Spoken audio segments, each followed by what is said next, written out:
جی میں نے یہ سوال کرنا تھا کہ ہم 25 سال سے امریکہ میں رہ رہے ہیں، ابھی تک میرے خامد اتنی محنت کرتے ہیں، اس کا کسی طرح کوئی سبب نہیں بنتا، اور ہم گھر پہ بھی رینٹ پہ رہتے ہیں، چھوٹا سا گھر ہے، بچے سارے میرے بیمار رہتے ہیں، ہم بہت مشکل میں ہیں،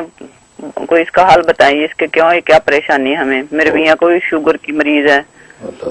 ہمارا کوئی سبب نہیں بن رہا کسی طرح کا۔ ٹھیک ہے، اس کے لیے آپ وظیفہ نوٹ کر لیں، انشاءاللہ اس سے بڑا فائدہ ہوگا۔ سورت بنی اسرائیل آیت نمبر 80،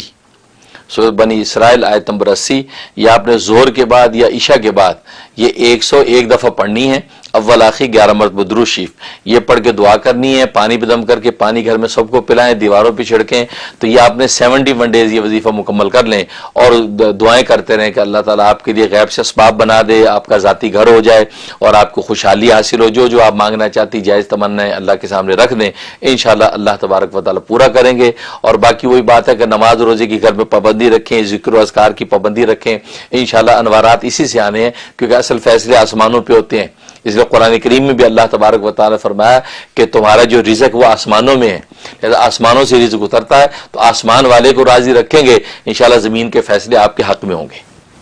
بہت شکریہ۔